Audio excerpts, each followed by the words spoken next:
This is the Sunday debrief. We are breaking down 8 football matches from Saturday with pass maps, average position maps, XG plots. Stay tuned for that. We're going to go game by game so you can skip along if that's your flavour. We usually do these shows live, but I'm not feeling too great. So I thought it might be easier to manage with 16 teams playing. By the way, 16 teams, 8 of them kept a clean sheet already. This strengthens the case for big at the back. We kind of knew it already, but the amount of points going to defenders with DEFCON as well is absolutely huge. So look, let's get cracking, shall we? We always like to start the Sunday debriefs with a few bits from the Scout members area. The XG over and under achievers. These are the guys that scored goals from low XG chances. Zuba-Mendy, by the way, fair play if you own him. Let me know in the comments if you do. In fact, any of these players. Van der Ven's fairly popular, but the others, like even Caicedo, probably should be higher owned because he's so good at DEFCON. We're going to look at that in a second. The XG underachievers, you're unlucky if you own this lot. And boy, did Beto miss some chances. He has got the ultimate level of creativity behind him with Ndai, with Dewsbury Hall and with Jack Grealish. He needs to start hitting the barn door, though, or Tino Barry's going to be back in. We also saw big chances missed by the likes of Mateta and Pino, who obviously played Sunderland for Crystal Palace. The expected goals, Beto right on top, as you would expect. Semenyo as well, who obviously had the penalty. Gyokeres high in XG. Madueke highest in expected assists. Wait till we see the Arsenal pass map. Madueke was everything about their performance yesterday. Fair play to him. And then the DEFCON. Wow. Like, we are seeing players smashing it. Remember, midfielders need 12. Chalobah needed 10, but the rest of these guys needed 12. But Xhaka, 18. Joao Gomez, 18. We're seeing that a lot. These guys are having 3-4 point floors, not 2-point floors. And we've got to take note. All of this stuff is in the Scout members area. If you want to check Scout out, scan the QR code on screen, link in the description. There's also way more in there. I've also done a fixture ticker filtered by difficulty over the next 5. Now you can see the little X's. You can cross out certain weeks. Let's say you're free hitting in game week 7. You don't care about game week 7 fixtures, so you would take that out. Likewise, you might say, I'm not interested in 10 of the teams. I'm going to take them out. So it's really cool to have a play. The fixture ticker is an awesome version that they have in Scout. But yeah, it does show that Wolves and Leeds are top of the difficulty.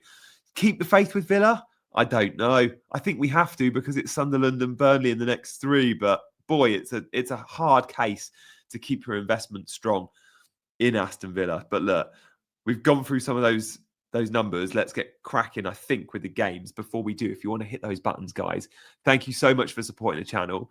Do hit the like button. Do hit the subscribe. Do let me know if you prefer the live versus the pre-record or not in the comments. But Brentford versus Chelsea. This was the late game on Saturday.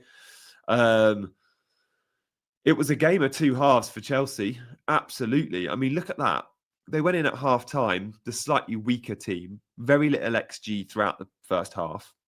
Boring game. But the half-time changes made a huge difference. Let's just see what Chelsea did at half-time. Hato, his Premier League debut, playing left-back. But being asked to invert was not his flavour. I'm going to show you that pass map in a minute. Like, whoever plays in the Cucurella role is going to get good attention in front of goal. Reece James came on. Palmer not long after. Tariq George. Those changes were absolutely needed. Gittins was poor. Buonanotte was average. Fofana and Hato, obviously, it's not their bag. They are that inside centre-backs or outside centre-backs. They're not wide men or fullbacks or the guys that are comfortable inverting into midfield. So when we see the pass map for Chelsea, we can see that Hato like fairly high. Like that's Cucurella and you're getting a lot of the ball. That's Hato. They don't really want to give it to him and he doesn't really necessarily want it in those areas. He's not overly comfortable in those spaces. I'm sure he's going to be great. Gittins, no defensive responsibility. Pedro Neto, the same. But they don't use Gittins. They weren't using him. Pedro Neto got a lot of the early action. Joao Pedro was still excellent. Joao Pedro looked better in the second half when he's got more quality around him, right? And the Joao Pedro-Palmer link-up, which we saw in the Club World Cup and we saw glimpses of last night, is going to be good. With no number 9 option for Chelsea, we're going to see Joao Pedro starting games as the 9. That's okay, but first half he was starved of service. He had his former Brighton teammate Buonanotte behind him, but I don't even know if those two played together much at Brighton.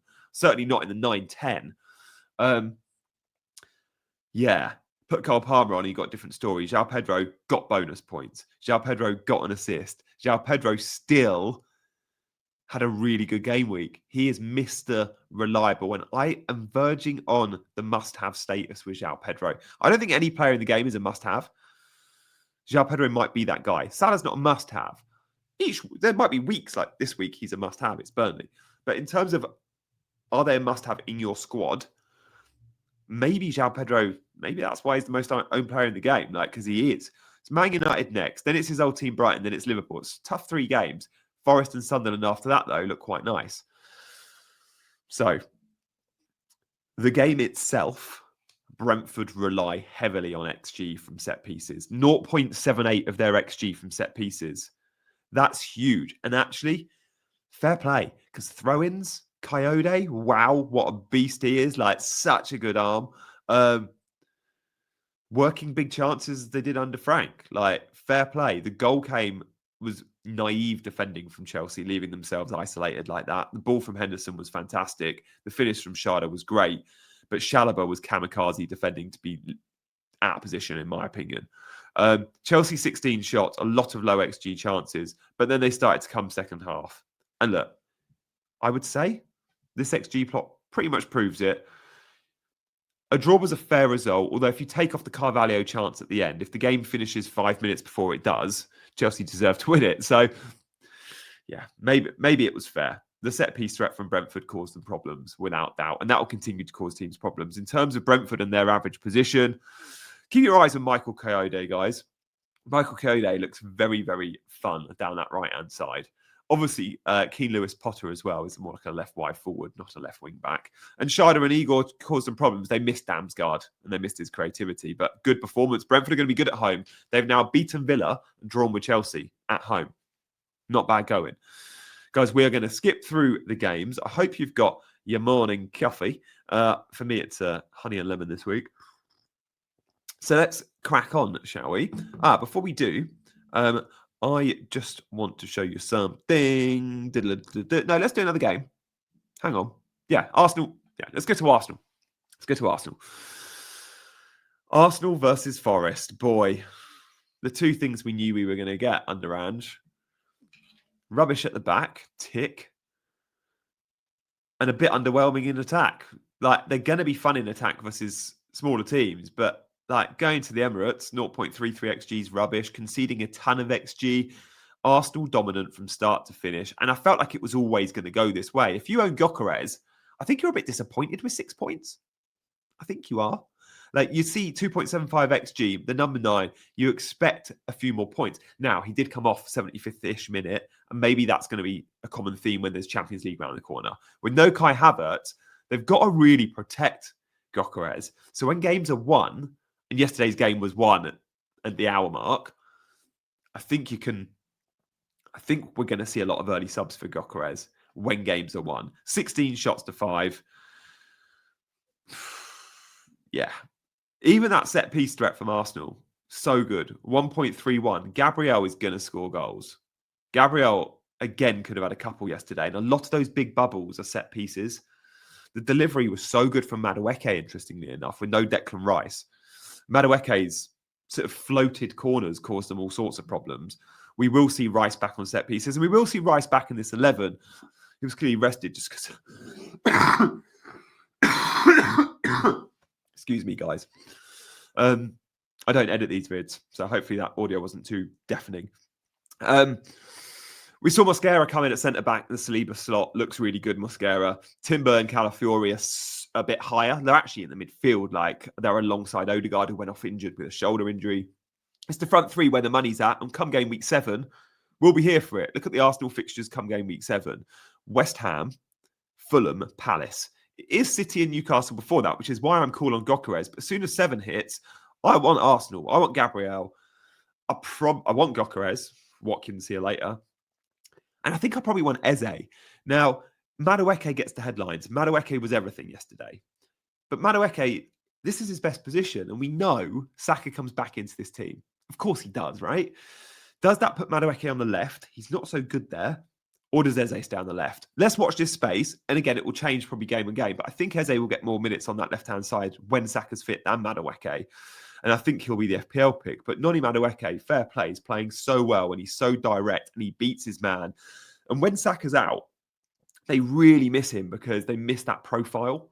Well, Madueke's got a similar profile. In fact, one-on-one, beating a man is arguably even better. So really works. And Gyokeres is going to have loads of fun with Madueke. They also don't need to rush Saka back, you could argue.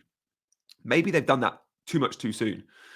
Maybe Arteta, one of his criticisms would be the amount he has played Saka into the ground when he's been injured. They have rushed him back. Well, maybe we see a fresher, better version of Bukayo Saka this season because that rush isn't needed because Madueke is a very good replacement.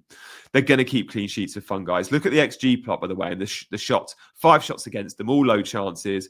They've conceded 1 goal now in 4 games, Arsenal. 1 goal in 4 games. And that was a worldy free kick from Szoboszlai. We didn't pick Arsenal defenders because the fixtures were bad. I'm sorry, we should have done it. They're probably going to keep cleans. They'll keep a clean sheet in the next 2 versus Newcastle and City. Again, the fixtures are bad. It doesn't matter. Arsenal do this. Arteta does this.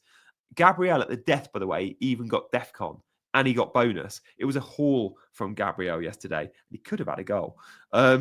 Forest average position maps, we don't need to worry about this. A lot of them swapped, so it's a bit skewed. But obviously, a lot of their play was down the left because a lot of Arsenal's play was down the right. Madueke. In terms of bonus points, defensive contribution points, well, Zubimendi mopped up with his goals, but Timber's clocking really good underlyings. So Timber gets bonus. Then defensive contributions, yeah, Gabriel up there. And Elliot Anderson finally crosses the threshold. He's had 11, 11, and 11. He now had a 15. So Elliot Anderson, let's see if that continues under Ange. I was a bit worried about Elliot Anderson DEFCON under Ange because I just don't know how things change. And I do actually expect it to dip, but fair play. His owners were rewarded finally yesterday. I tell you who else can be rewarded, guys. You lot, if you fancy doing something that's quick and free. It supports the channel too. Download the OneFootball app. The QR code is on screen twice. This is the best football app. With the Champions League coming, you want the video clips, you want the press conference news, you want the headlines of Premier League, of Champions League. It's brilliant. It's the GOAT football app for me for live scores too. There's a link in the description. There's a QR code on screen. It lives on the home screen of my phone. It's free. It's a no-brainer. If you want to download it, then do. I know you lot, if you're watching this show, you're into your football. You're not just into your FPL, right? You are checking football news, probably more than FPL news, because you watch this show. And this is a football show. Not everything on my channel is. Today's show, Sunday Debrief, is all about football. So I'm guessing OneFootball is probably your flavour. And if you've got some of the other football apps, then give OneFootball a go because you might prefer it. Okay, so we are going to move to, where do we go to next? We've done 2 of the fixtures, haven't we? So we've done, let's have a look. Let's go. So I'll keep the OneFootball logo on screen. We've done Chelsea, we've done Arsenal. They're the big 2. I think we've got to go to stay in London. Let's go West Ham Spurs because Spurs, again, towards the top of the ticker. Now, Spurs do have the added complication of Champions League coming in. Brighton, Wolves, Leeds, Villa and Everton, though, is nice. And we saw Xavi Simons starting and starring on Saturday evening. XG, you might argue, game was a little bit closer, but actually it's just that 1 or 2 big chances for West Ham. Other than that, they did very little and Spurs were dominant. From start to finish, Spurs were dominant. And when we see the shot maps and set pieces, West Ham so reliant on set piece. 0.49 of their 7.9 came from set pieces. Spurs, pretty balanced, but 1.69. And again, Spurs, like Brentford last season, Thomas Frank teams, they're going to be very good at set pieces. And under Ange, he didn't even have a set piece coach. Ange didn't care about set pieces. He laughed at the idea of a set piece coach when interviewed about it. Well, more for him, because there's points up for grabs at set pieces. And when you watch Spurs, Romero, Van der Ven, you're going to get on the end, Danso when he's playing, you're going to get at the end of some very, very good crosses. They've got height, Bentancur when he plays.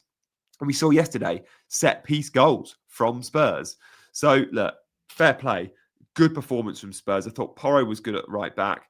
I thought Xavi Simons on the left-hand side, though. I expected him to play 10. He didn't. He didn't play 10. He played Bergvall in the 10 and he played Xavi Simons out on the left and it worked really nicely. He linked up well with Jed Spence. He drifted infield at times. Kudus was the Mbeumo Again, we keep talking about Thomas Frank doing the same as what he did at Brentford as he did at Spurs.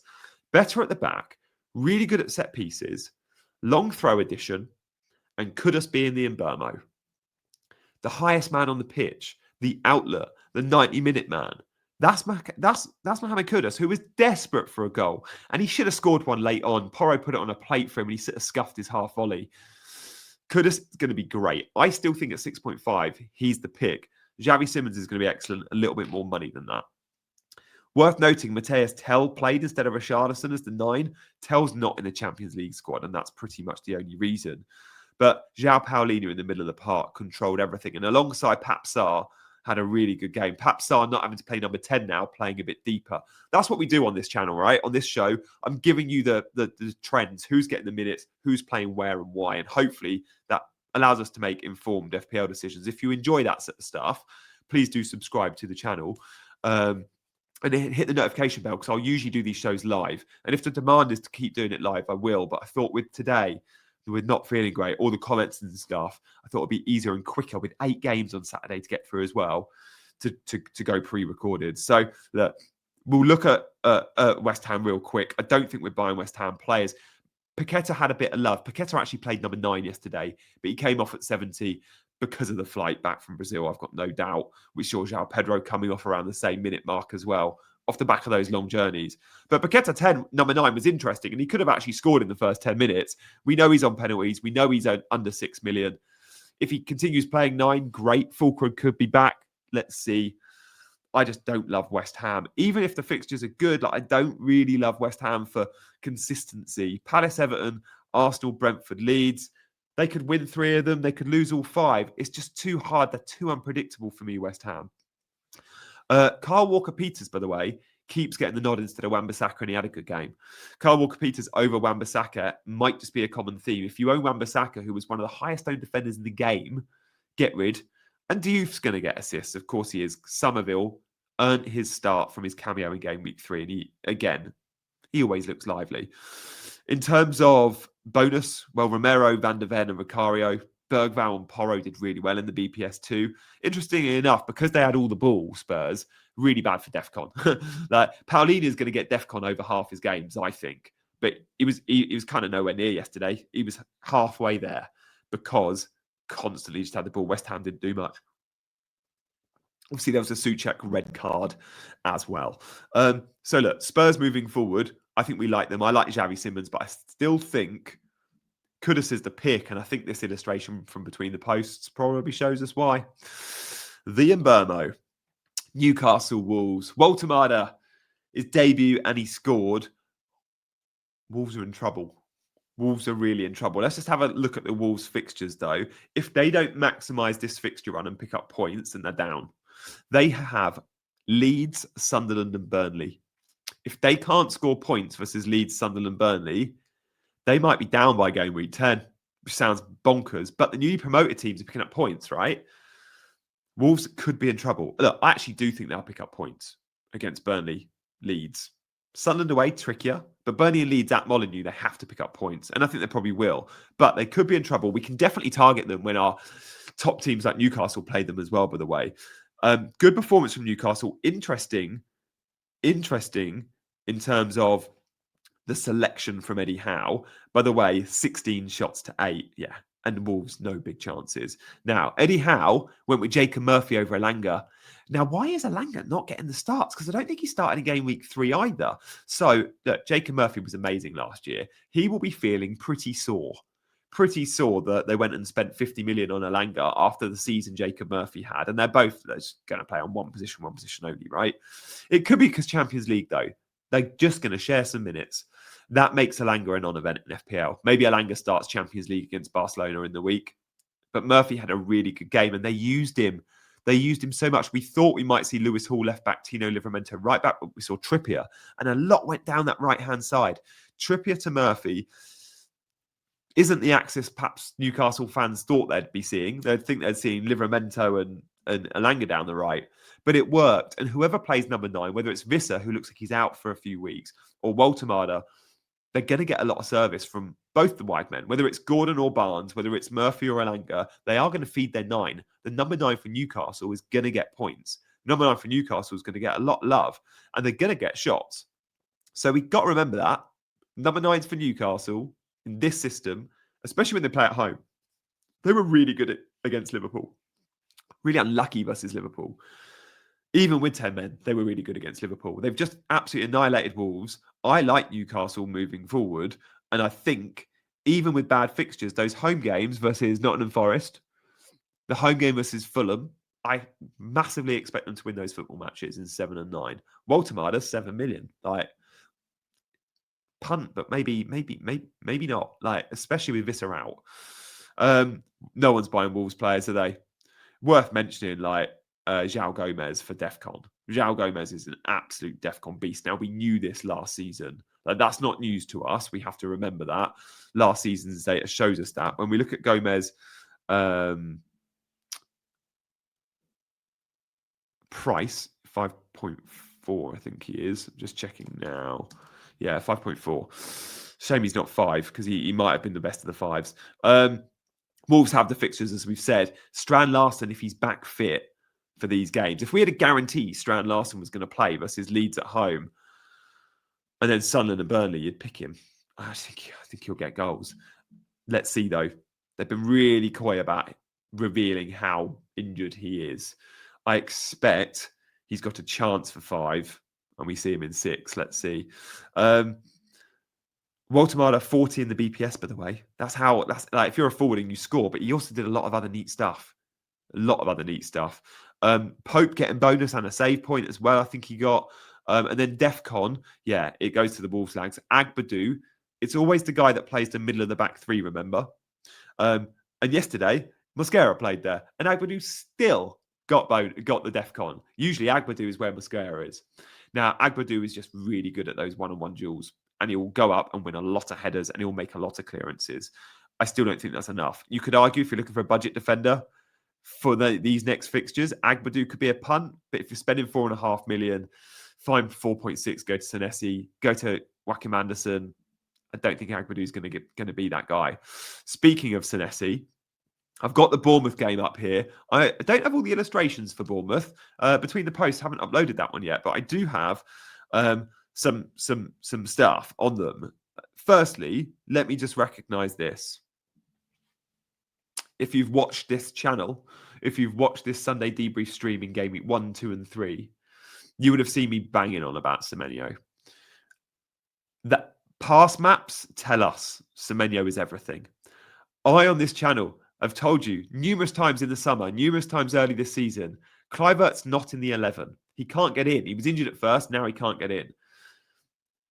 Who takes pens for Bournemouth? I've said it all season. It will be Semenyo, not Evan Nilsson. It will be Semenyo because Semenyo took one last season. He laced it and he scored, and I've told you this lots.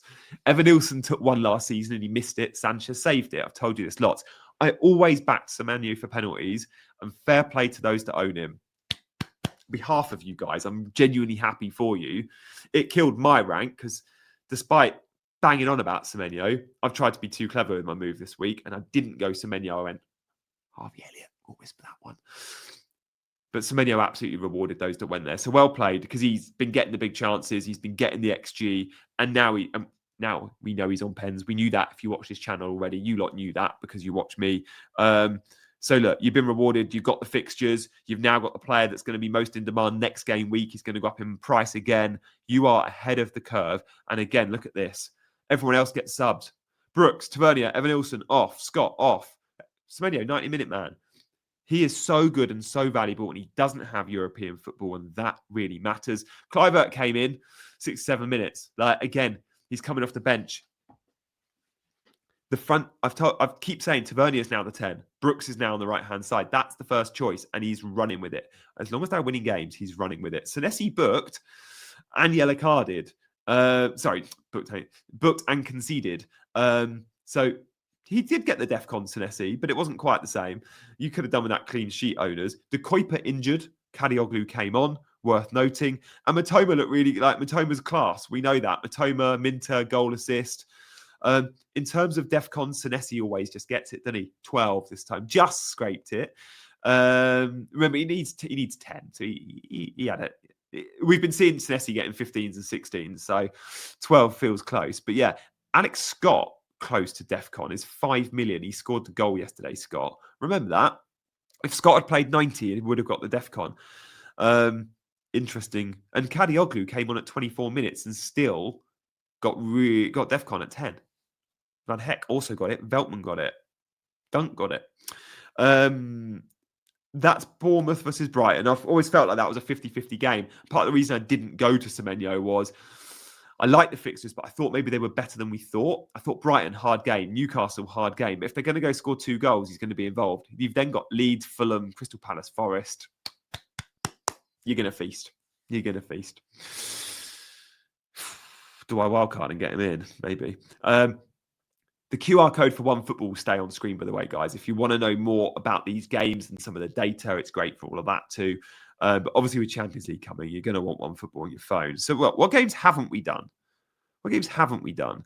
I think we've still got 3 or 4 to get through, haven't we?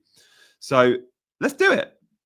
Let's do it. Let's go to Everton. The Low Socks Ball Brigade at Everton. Everton versus Villa. Villa are poor. The headline here is Villa are piss poor. And Everton, they've got to win. You've got to win when you get 2 XG. You can't clock 2 XG and not score when you've got the service of Ndiaye, Grealish and Dewsbury Hall. And Beto with 1 XG. Hang your head in shame, mate. You've got to convert one of these chances. And he had a lot of small chances, but you've got to convert one of them. Look at all these shots. Even shots inside the box. Some are from set plays, like 0.96 is set plays. So almost half their XG is coming from set pieces. And Aston Villa, just work a big chance, for God's sake. Work a big chance. Well, we'll talk about Villa's starting 11 in a minute. 20 shots to 6. Everton, it's all about Jack the Lad. We didn't know if Ndiaye was going to start. He did, and Ndiaye feasted. DEFCON. Whatever. But Dewsbury Hall and Jack Grealish still feel really, really fun. A lot down that left-hand side. Garner at left back is playing really well. Shame he's not listed as a defender because he's getting crosses in. He's quite creative. He's getting DEFCON. Obviously, he needs 12 DEFCON, not 10. Excuse me, which is really annoying. But yeah, Garner at left back is playing really well with Grealish, and Grealish is just an absolute baller. He is thriving. He's now player of the month, 30th birthday. 4 assists already this season. He's had 2 at Man City last season. Everton had loads of fun. And guess who got DEFCON for Everton? James Tarkowski. Who was with me pre-season when we were all picking James Tarkowski and then we saw the Branthwaite injury and went, oh, he's not going to keep the same level of clean sheets now. Well, Tarkowski keeps keeping clean sheets and he keeps getting DEFCON. He's 100% for DEFCON. Tarkowski and Senesi are the only 2, I think, that have had 100% DEFCON. 2-2-2-2. Mad. Both amazing picks because of that. Aston Villa. Why did you not start Harvey Elliott? You started Buendia. We didn't see that one coming. I didn't see it coming. Most Aston Villa predictors, 75% of them, had Elliott starting. He came on 20 minutes. He'll start on Tuesday. Aston Villa play on Tuesday against, I think it's Brentford in the League Cup. Let's see what they do there. I expect they go to the likes of Harvey Elliott in the right with Sunderland coming up next. But let's see. If you own Ollie Watkins, because of Sunderland, because of Burnley, you have to keep the faith. You just have to with those fixtures. As soon as they're done, though, out. And everyone's going to go to Gyokeres. Same price point. Garner's bonus points there, 28. But it was the Villa players that really mopped up with bigger points. And Ndiaye for DEFCON, by the way. Fair play. We are seeing this. The wide forwards at Everton not only are going to get goals and assists, Jack Grealish has got DEFCON out of nowhere. And we're like, what's going on? Well, now Ndiaye's done it. This is no coincidence. David Moyes has got his wide forwards absolutely working their socks off with the high press, with the tackles, the interceptions, the recoveries. The blocks are there. Fair play. Grealish and Ndiaye are fantastic picks. Dewsbury Hall is cheaper. So you might not get the DEFCON, you might not get the goal and assist tally, but you are spending $1.5 million less. Still a great pick. Fulham versus Leeds. Late goal. Late goal, and you might say that a draw was the fair result here. Pretty balanced chart there. Fulham, the stronger team, just. But you look at half time, Leeds, the stronger team. Fulham's XG came from only a couple of chances late in the game. Pretty boring shot map here, 5-10. Look, Leeds will pick up some points on the road because they're really defensively solid. Let me show you. This is the Leeds setup, like really good defensively. I think the best 4 million defenders this season are at Leeds. Rodon, Goodmanson. You're going to get bonus points for these. If they kept a clean sheet yesterday, these guys are getting more than 6 points. You're on for DEFCON at times. You're definitely on for bonus. Leeds are going to keep clean sheets. Calvert-Lewin got the nod as the 9. Don't know if that will continue, but fair play. He's got the Premier League experience, which the other 9s don't, but they ain't going to score many. I'm not interested in Leeds attackers. Am I interested in Leeds defenders? When I wildcard, my 4 million Leeds defender will almost certainly be Goodmanson. And Fulham, same old Fulham. It's neat and tidy. There's not much to write home about. King started again and then got hooked for Smith Rowe. We're going to keep seeing that. Meniz got the nod over Jimenez. We're going to keep seeing that. Are we going to see one of the Chukwueze or the other Brazilian winger, Kenny or whatever, Kevin come in? Probably. I think Kevin's going to get starts. But yeah, at the moment for Fulham, I'm okay just watching them going, yeah, they're easy on the eye, but they're not really an FPL team for us right here, right now. Yeah. Burge. Always will get DEFCON, I think, Burge, Sander Burge.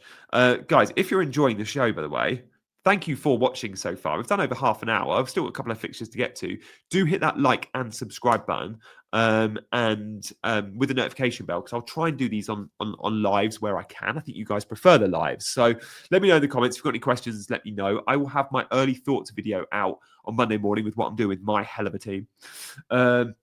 I'll also do a wildcard draft this week. 1, because I'm considering it, and 2, because I know a lot of people are always on wildcard. So watch this space for those videos on my channel, probably on Monday and Tuesday this week, guys. So look, let's crack on, shall we? We've got to get to Crystal Palace. Because Crystal Palace, I had high hopes for. If you're on free hit, you're disappointed because you had Mateta, right? But you did get the clean sheet points. They were always going to clean sheet. Crystal Palace have... I mean, if you're a Manoz owner, you've had a 5. I think you had a 5, a 5, a 9, and a 5. Happy days. Happy days. 1.79 XG, though. They should have scored. And actually, Manoz to Mateta at the end of the football match. One of those little chances was Manoz to Mateta. Oh, and it didn't happen. 14 shots to 6. The XG from set pieces was low, which made it a fairly interesting game with shots in open play. But Crystal Palace and Mateta feel like they're just something short. And maybe that's the effect of no Sarr. Maybe that's the effect of no Eze. Yeremy Pino came in and did well. Kamada always is bright. Daniel Munoz, though, is always the headline for best in class. Look at that average position map. The third most advanced player on the pitch for Crystal Palace was the right back.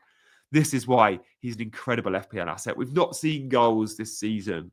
We're gonna. He gets into positions where he can shoot. He's clearly a great assist threat. Lacroix is brilliant. The 4.5 Richards and Gahey are great. But Munoz is worth the extra, I think. And Lacroix is worth the extra on Gahey Richards too. You get what you pay for at Palace at the back, and they are absolutely delivering with their clean sheet points too. Am I interested in Palace attack? No. And if you own Sarr, I think you sell him. I think you sell Sarr. You start Semenyo if you can do it. I don't think we need to talk too much about Sunderland. Adingra came back in. He didn't start game week 3. He did in game week 4. Mukwele, the centre-back, he's played twice. He's 4 million. He's had DEFCON in both his games. That's quite interesting. I thought that was interesting. Ronaldo playing left-back, and he got Mukwele centre-back. So he did well in the BPS yesterday. 2 bonus points. And he picked up DEFCON. That's interesting. It's a Leeds defender, or is Mukiele for the best 4.0, I think. It's certainly not a Stev. Xhaka, 17 defensive contributions. He's had, I think, an 18 as well this season, by the way. Again, when you're looking to spend 5 million, Xhaka's going to pick up loads of extras. He's going to do it. Don't mind that at all, by the way, as an option. So look, that's Sunderland. And I think that also draws us to a conclusion. If I'd done it live, it would have been an hour. Pre-recorded, we've done 35. I hope you've enjoyed the Sunday debrief, guys. I'll be back with another video very, very soon. We'll see you in the next.